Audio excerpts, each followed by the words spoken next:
नमस्कार दोस्तों, future IAS में आपका स्वागत है। मैं रॉकी कुमार आपके लिए यूपीएससी प्रीवियस ईयर 2018 का जीएस पेपर 2 मॉडर्न हिस्ट्री का एक प्रश्न लेकर आया हूँ। प्रश्न है कि वर्तमान समय में महात्मा गांधी के विचारों के महत्व पर प्रकाश डालिए। तो आज के वर्तमान समय में जो है महात्मा गांधी के विचार जो है उन पर हमको प्रकाश डालना है कि उनके विचार क्या थे और आज के समय में उनके विचार प्रासंगिक है या नहीं है। अब देखिए उत्तर कैसे लिखेंगे कि भारतीय स्वतंत्रता आंदोलन में गांधी जी का विचारधारा का गहरा प्रभाव था। वस्तुतः गांधी जी की विचारधारा सैद्धांतिक आधार सत्य और अहिंसा था। वर्तमान संदर्भ में उनके विचारों का व्यापक महत्व देखा जा सकता है। अब देखिए इनके पार्ट बाय पार्ट हम लोग किए हैं। आर्थिक विचार या आर्थिक पक्ष क्या था। तो गांधी जी सभी व्यक्तियों के श्रम करने पर बल देते हैं ताकि उनका आर्थिक विकास सुनिश्चित हो सके। फिर वे सभी के श्रम की कीमत एवं महत्ता को समान रूप से स्वीकार करते हैं। वे आर्थिक न्याय हेतु ट्रस्टीशिप के सिद्धांत का प्रतिपादन करते हैं। अब समझिए ट्रस्टीशिप क्या है। ट्रस्टीशिप मीन्स वो कहते हैं कि जो भी लोग यहाँ आए हैं वो अपना कुछ नहीं लेकर आए हैं, सब दूसरों के दिया हुआ था, इसलिए वो अपना धन जो है सब में बांटे और खासकर जो अमीर अमीर लोग थे उनको कहा करते थे। और ये ट्रस्टीशिप के सिद्धांत पर ही विनोबा भावे के द्वारा आंदोलन चलाया गया था, भूदान आंदोलन,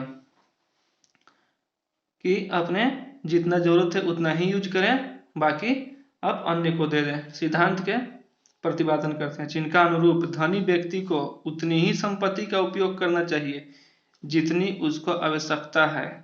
शेष संपत्ति का उपयोग उसे समाज हित में व्यय करना चाहिए। वे भारतीय संदर्भ में लघु एवं कुटीर उद्योग को समर्थन करते हैं। अब सामाजिक पक्ष जान लेते हैं। सामाजिक पक्ष या सामाजिक विचार।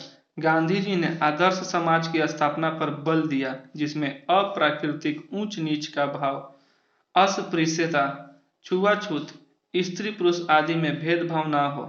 यद्यपि वे यानी गांधी जी वर्ण व्यवस्था का समर्थन करते थे। गांधी जी वर्ण व्यवस्था का समर्थन करते थे, लेकिन वो वर्ण व्यवस्था जो था वह जन्म के आधार पर नहीं था, तथापि उसे केवल व्यक्ति के आर्थिक जीवन एवं आजीविका प्राप्ति से संबंधित था। गांधी जी सभी क्षेत्रों में स्त्रियों की भागीदारी पर बल देते हैं। अब देखिए गांधी जी वर्ण व्यवस्था का समर्थन क्यों करते थे, क्योंकि गीता में भी कहा गया है कि वर्ण जो है वह कर्म के अनुसार होना चाहिए होता है, ना कि जन्म के आधार पर। और यह जो है आने वाले समय कालखंड में जो है लोग जो है जन्म के आधार पर एक दुष्प्रभाव, एक अभिशाप उत्पन्न ले लिया। गांधी जी जो थे स्त्रियों को की भागीदारी पर बल देते थे। वो ऊंच नीच का भाव, अस्पृश्यता, छुआछूत कुछ नहीं मानते थे, वो सबको एक समान मानते थे। अब यूं कह सकते हैं कि एक नई जाति का निर्माण हो रहा है। जैसे अब जो है एक शिक्षकों की जाति, एक पुलिसों की जाति, एक डॉक्टरों की जाति, एक वकीलों की जाति, एक न्यू जाति उभर कर आ रहा है। और अब ये भी हो रहा है कि वकील वकील से शादी कर रहा है, डॉक्टर डॉक्टर शादी कर रहा है, शिक्षक शिक्षक से शादी कर रहा है। तो अब यह जो है आने वाले समय में यानी 200, 300, 500 साल बाद जो है एक नए जाति का रूप में उभर कर आएगा। यानी ये जो है अब पुरानी जातियां जो मिट रही है और नए जातियों का निर्माण हो रहा है, और हो सकता है कि उसमें भी कुछ दुष्प्रभाव निकलकर सामने आ जाए। ये तो भविष्य की बात है। क्षेत्रों में स्त्रियों की भागीदारी पर बल देते हैं, गांधी जी का है। अब देखिए राजनीतिक विचार। गांधी जी थोरो के इस विचार से सहमत हैं कि सर्वोत्तम सरकार वह है जो सबसे कम शासन करती है। गांधी जी सत्ता का विकेंद्रीकरण तथा राज्य के निम्नतम कार्य क्षेत्र का समर्थन करते हैं, जबकि राज्य की प्रमुखता का खंडन करते हैं।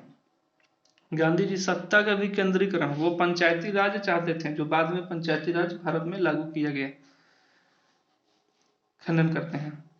जबकि राज्य की प्रमुखता का खंडन करते हैं। आप देखिए आर्थिक पक्ष, धार्मिक पक्ष, गांधी जी धार्मिक रूढ़िवादिता, धार्मिक कट्टरता एवं धर्मार्थता के विरोधी थे। उनका धर्म से आशय सभी धर्मों में अंतर्निहित मूल शाश्वत तत्व से था जो समस्त मानव के कल्याण का हेतु है।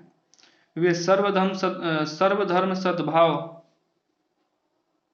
समभाव की आवश्यकता को स्वीकार करते हैं। गांधी जी साधन एवं साध्य की पवित्रता पर बल देते हैं। देखिए साधन तो आप समझ रहे हैं, साध्य यानी लक्ष्य, यानी हमको कहाँ पहुंचना है, दोनों की पवित्रता पर बल देते हैं। उनके अनुसार साधन एवं साध्य में अभियोज्य संबंध है। इसी तरह वे अहिंसा को परिभाषित करते हुए कहते हैं कि मन, क्रम और वचन से किसी का अमंगल न होने देना ही अहिंसा है। उनका मानना था कि समाज में परिवर्तन रक्तपूर्ण क्रांति से नहीं बल्कि अहिंसात्मक पद्धति से संभव है। वर्तमान समय में भी गांधी जी का विचार प्रासंगिक है। तो आंसर जो है हमको इसी तरह का लिखना है। आप चाहते हैं तो इसको लिखकर आप रिमेंबर कर सकते हैं। और गांधी जी का विचार जो है आज भी प्रासंगिक है। और इस तरह के आपको क्वेश्चन प्रीवियस ईयर में मिलेगा। और हमारे यूट्यूब चैनल पर बने रहिए। प्रीवियस क्वेश्चन और फ्यूचर क्वेश्चन यूपीएससी का मेंस का आपको मिलेगा। अगर वीडियो अच्छा लगी हो तो लाइक करें, कमेंट करें, चैनल को सब्सक्राइब करें। और चैनल पर नए हैं तो चैनल को सब्सक्राइब करें, बेल आइकन को जरूर दबाएं। धन्यवाद।